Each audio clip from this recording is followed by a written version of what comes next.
Fala galera, continuando aqui o nosso vídeo, é uma sequência, né? São dois vídeos. Se você não viu o vídeo anterior, peço para você parar esse vídeo aqui e assistir o vídeo que eu comento um pouco sobre ads, né? E aí a gente vai dar sequência nesse vídeo, então se você não vê o anterior, provavelmente você vai ficar um pouco mais perdido nessa história.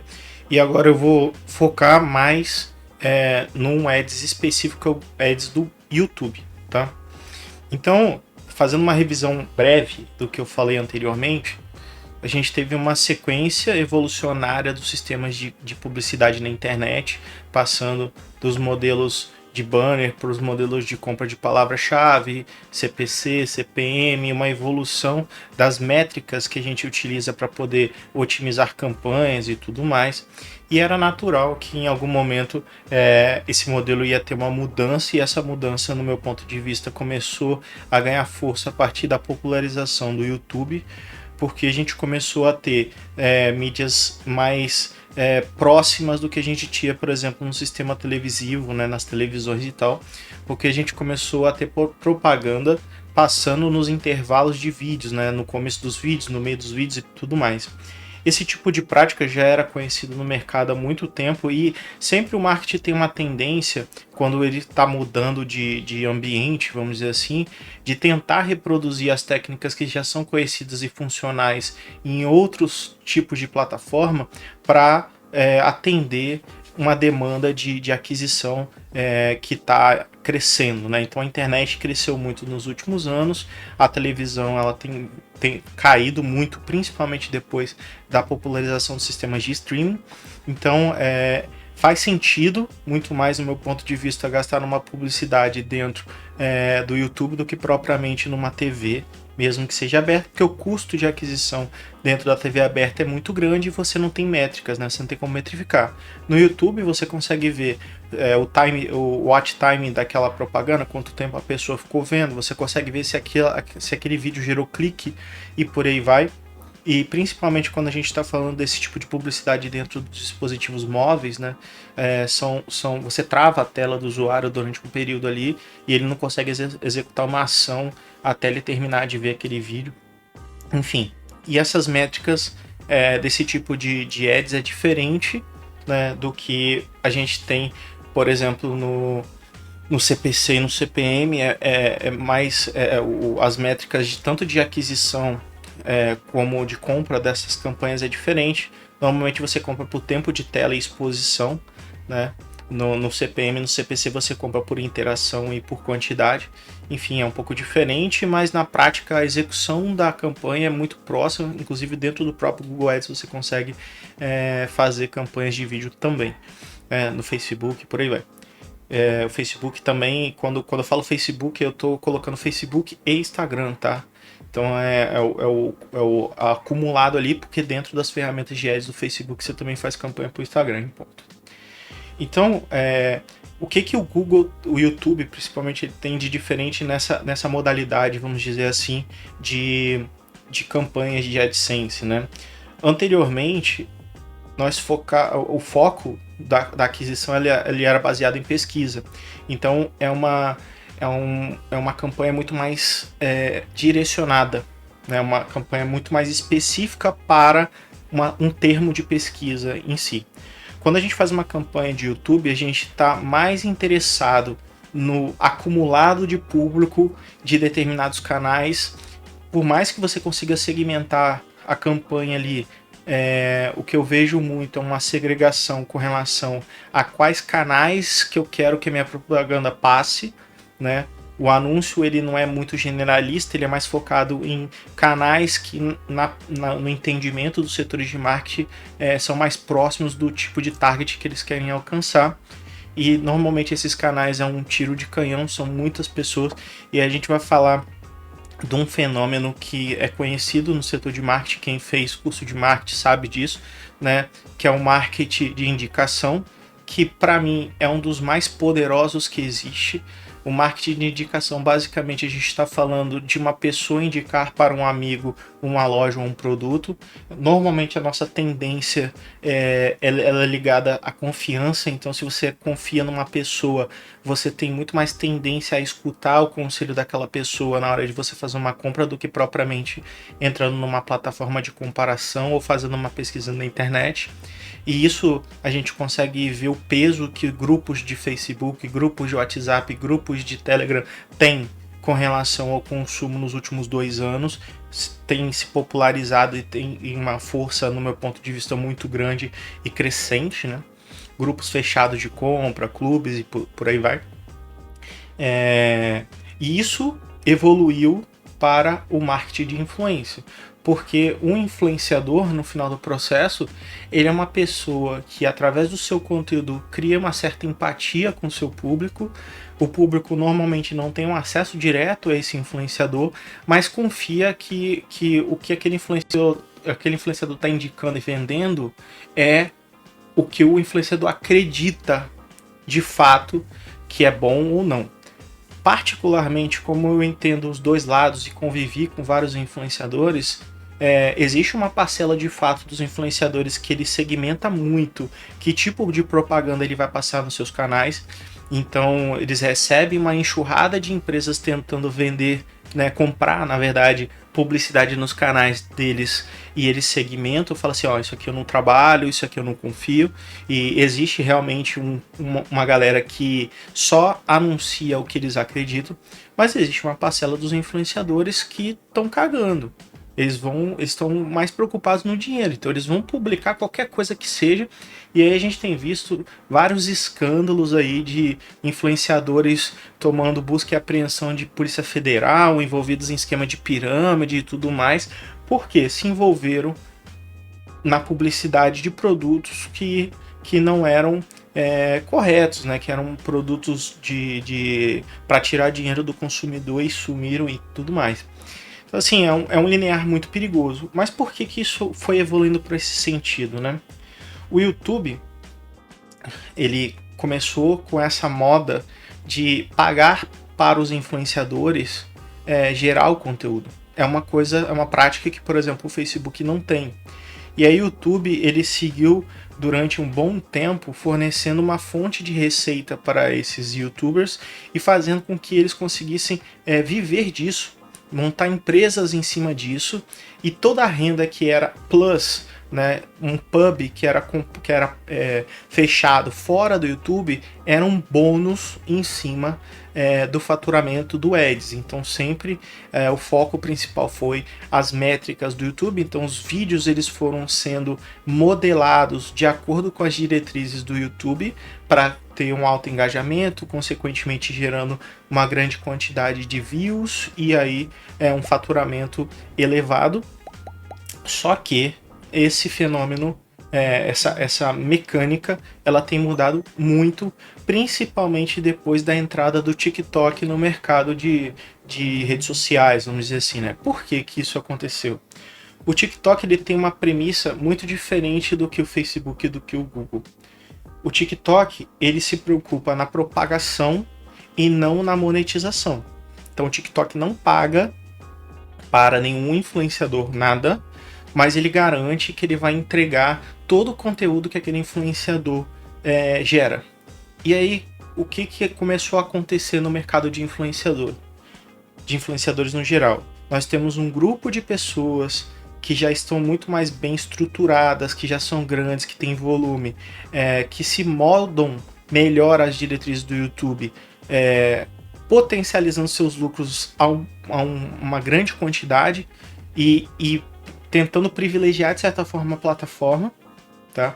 Então, continuando muito com o discurso de que o YouTube, por mais problemas que tenha, ele ainda é uma excelente forma de você ganhar grana e tudo mais, mas você tem uma migração em massa de influenciadores de médio e pequeno porte indo para outras plataformas que dão melhores condições de propagação de conteúdo. Porque vamos lá, se você é um criador de conteúdo e você depende da distribuição do YouTube, você tá ferrado.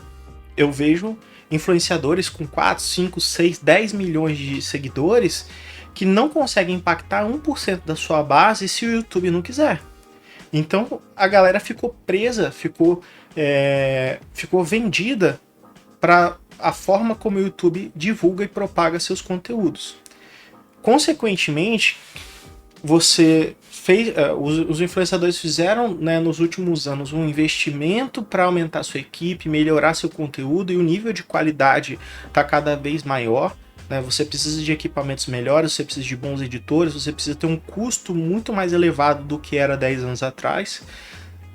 Durante um tempo, o impulsionamento do Ads ajudou esses influenciadores a se estruturar financeiramente, se estruturar um negócio como um todo, mas agora está tendo uma queda na receita do médio e pequeno, né? E assim, você pode pensar assim, pô, o cara com 10 milhões ele é médio? Não, ele é grande. Mas ele também está sofrendo. Ele está sofrendo a ponto dele ter que ir a mercado procurar patrocínio, investidores, que antes ele talvez poderia estar rejeitando, mas agora ele precisa para manter toda essa infraestrutura, todo esse ecossistema que ele montou na expectativa que o Ads do YouTube ia permanecer da mesma forma como estava antes. Isso não aconteceu só no YouTube, isso aconteceu também na Twitch, aconteceu em várias outras plataformas, porque o TikTok ele está sendo priorizado por vários influenciadores. Então o que eu mais vejo é influenciador criando conteúdo para o TikTok e soltando no YouTube em formato de shorts. E perceba, o algoritmo do YouTube sofreu várias alterações num período recente, né? Ele começou a ter a parte de shorts para competir com o Instagram, para competir com o TikTok, mas ao mesmo tempo também ele não monetiza os shorts igual o TikTok, né? Então os influenciadores mais antigos eles não estão privilegiando fazer shorts, mas os shorts geram mais engajamento, não sei se é cultural, né, no final do processo, ou se o telespectador, vamos dizer assim, ele tá querendo conteúdos curtos, e ao mesmo tempo nós tivemos o advento, vamos dizer assim, dos podcasts, que são vídeos de 3 horas, 5 horas, que tem uma quantidade de visualizações absurda também, mas esses canais de podcast eles são impulsionados pelos cortes que são gerados de uma conversa de 5 horas, são tirados vários cortes que são propagados ao longo dos meses, gerando interesse para ver o vídeo completo e por aí vai. Para o YouTube, aí a gente precisa entender um pouco da cabeça do YouTube, né? O YouTube ele está preocupado em quanta publicidade ele vai poder passar ao longo de um vídeo. Ele quer passar cada vez mais publicidades, mas ele também não pode gerar uma quantidade absurda de publicidade igual a Twitch tem feito, por exemplo, que a cada 10 minutos vem um pub, mas eles ficam entre a cruz e a espada ali, porque os influenciadores maiores eles estão no modelo específico de fazer vídeos de 10 minutos e tudo mais, esperando que isso vai caindo em alta, que vai entrar nos sugeridos.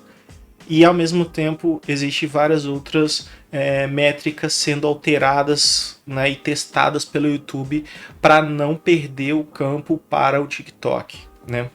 Então, por exemplo, eu estava vendo uma entrevista recente do Condzilla com o Joel J, e ele fala o seguinte, que hoje o YouTube ele privilegia muito mais as playlists do que os vídeos avulsos. Então, se seu vídeo cai numa série de playlists, ele vai ter maior propagação, ele vai ter maior engajamento do que se você só tiver no em alta. E por aí vai. E tem várias outras métricas internas que não fica tão clara para quem está gerando conteúdo, como por exemplo o parâmetro de watch time. Alguns influenciadores falaram para mim o seguinte, que a métrica mais importante para o criador de conteúdo é quanto tempo relativo do vídeo o usuário está vendo. Se eu faço um vídeo de 10 minutos e ele está vendo 2, meu watch time está baixo. Agora, se eu estou fazendo um vídeo de 10 minutos e as pessoas estão ficando em média 8 minutos vendo o vídeo, meu watch time está legal, e isso o YouTube leva em consideração, e ele faz uma propagação interna nos sugeridos e no em alta e tudo mais. Então a gente vê que a distância entre o entendimento do criador de conteúdo e o que o público de fato tem consumido tem se distanciado, porque o YouTube ele prioriza o que vai ser melhor para ele em termos de venda de publicidade, mas isso não está acompanhando diretamente o perfil de consumo desses vídeos pelo consumidor final, né? Pelo viewer, vamos dizer assim. E esse sinal está bem claro a ponto do TikTok estar disparando na frente do YouTube em questão de visualizações, engajamento e público no geral. E perceba, o modelo de monetização que o TikTok tem, no meu ponto de vista, é muito baseado em coleta de dados. Então o TikTok ele monta todo um profile e essas informações hoje são riquíssimas. O tempo de tela que o TikTok tem é muito alto em se comparado com todas as outras redes sociais que a gente tem hoje no mercado. E aí tem surgido pessoas gigantescas no TikTok, como é o caso do Spider Slack, do Luva de Pedreiro, que ele tem zero ou muito pouco engajamento dentro do YouTube. Perceba, é uma movimentação de como que o mercado está indo, o YouTube está tentando se adaptar, mas ao mesmo tempo ele tem sofrido bastante com isso. E o reflexo dessa história toda, né, aí fazendo uma ponte entre o que a gente está falando de custo de aquisição, investimento em marketing, compra de ads e tudo mais, o que isso está impactando diretamente no influenciador médio, né? Eu honestamente acho que isso tem influenciado em todos os tamanhos de influenciador. Tá? Eu não cheguei a falar com alguns influenciadores maiores com relação a esse tema, mas eu acredito que isso esteja impactando todo mundo. Por quê? Vamos para um racional. Se a gente está falando que o CAC aumentou e a liquidez do mercado caiu, você tem menos investimento de risco, então você tem menos investimento em marketing consequentemente. A métrica de aquisição mudou. Muito anunciante está tendo que se preocupar com LTV da empresa e não com o CAC, porque o CAC está impagável, né? Adquirir usuários a varejo está muito caro, então você tem que começar a trabalhar o CRM interno e o BI para poder aumentar a recorrência dentro do seu serviço ou do seu produto. Consequentemente, o marketing de influência, principalmente de grandes influenciadores que têm um custo muito elevado e você não tem uma métrica muito sólida ou o ROI não é tão positivo assim, ele começa a ficar em segundo plano. Consequentemente, o ads do YouTube ele tem caído muito, mas muito mesmo. Eu tô falando de ter caído assim 10 vezes proporcionais, assim, vamos dizer que tá 1/10 do que tava há 2 anos atrás. Isso assim, eu não tô falando isso sem ter números, não. Eu tô levando em consideração a análise de canais de grandes influenciadores que eu tenho acesso. Por exemplo, do meu sócio, Douglas, eu tenho acesso e eu vi que a rentabilidade de ads do canal dele, por exemplo, de 2 anos para cá, caiu de uma forma absurda, mesmo mantendo uma quantidade média de visualizações. Enfim, existe uma série de questões aí envolvidas nesse processo e no meu entendimento é justamente pela falta de investimento de marcas nesse tipo de publicidade, porque o ROI não está positivo e o CAC do Ads, de uma forma geral, está muito ruim, não está fechando a conta. Então você estaria queimando dinheiro para você não ter certeza que esse dinheiro vai voltar como lucro no final do trimestre, e aí a gente começa a entender que o varejo, pelo menos assim, focando um pouco em varejo, mas eu acredito que isso se estenda para vários outros segmentos, o varejo tem uma sequência de resultados negativos no último ano. Isso tem levado à queda média de 80% nas ações das varejistas, da Via Varejo, da Magalu, da B2W e por aí vai. Levar mais resultados negativos ao mercado cria mais pânico, mais preocupação, então é necessário potencializar ou pelo menos zerar essa conta, né? É muito melhor você trazer um resultado zerado do que negativo, principalmente por escassez de investimento. Então você corta tudo que não está gerando um ROI positivo, e eu acredito que campanhas de YouTube de uma maneira geral. Obviamente que existem segmentos específicos que podem fechar a conta, como é o caso, por exemplo, de moda, né? Existem alguns outros segmentos que podem acontecer, uns nichos mais específicos de pet, de lifestyle.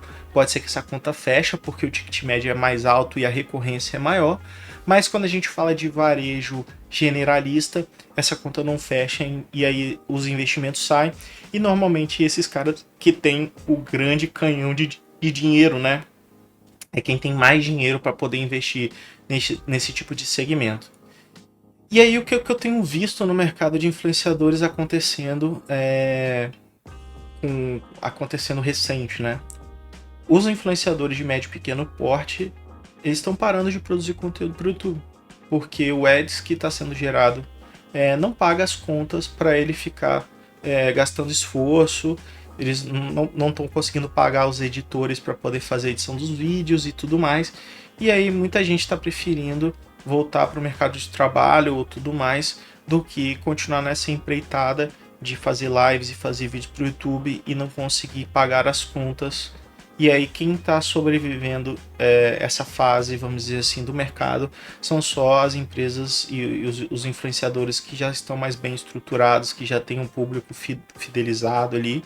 E todos eles, sem exceção, estão procurando formas alternativas de receita, seja com patrocínios, pubs, criação de produtos. É uma onda de criação de lojas e produtos de canais, né, vendendo camisetas, canecas e tudo mais para complementar a renda, clubes de assinantes, conteúdos exclusivos e tudo mais, para tentar, né, tapar essa sangria que o YouTube está causando de forma geral no mercado. E aí isso é muito perigoso, né? A gente está fadado a, talvez daqui a alguns anos, só ter criadores de conteúdos que hoje são gigantes, que têm estrutura financeira para conseguir aguentar essa porrada, ou empresas que têm capacidade de geração de caixa sem precisar do ads do YouTube, né? E aí todo o conteúdo desses pequenos e médios ele vai se pulverizando e parando ao longo da caminhada ali. Inclusive outro dia eu vi um Twitter do Felipe Neto, né? Falando assim, pô galera, cadê vocês que produziam conteúdo? A gente tá assistindo falta de vocês, meio que dando uma chamada pra galera voltar a fazer conteúdo pro YouTube e tal. Mas em conversa, eu conheço vários influenciadores pequenos e médios ali, eles estão realmente vendo a possibilidade de não mais fazer conteúdo para o YouTube e começar a focar em outras plataformas como TikTok ou focar em Instagram e tal, porque o resultado para eles em questão de propagação dá a possibilidade dele fechar melhores patrocínios e pubs para os canais dele e deixando meio que de lado a criação de conteúdo do YouTube, que dá trabalho, demanda tempo, demanda investimento e tal, porque o Ads não está mais pagando a conta. Então, galera, é uma mudança drástica do modelo de marketing que a gente está acostumado nos últimos 10 anos aí. O marketing de influência está perdendo força.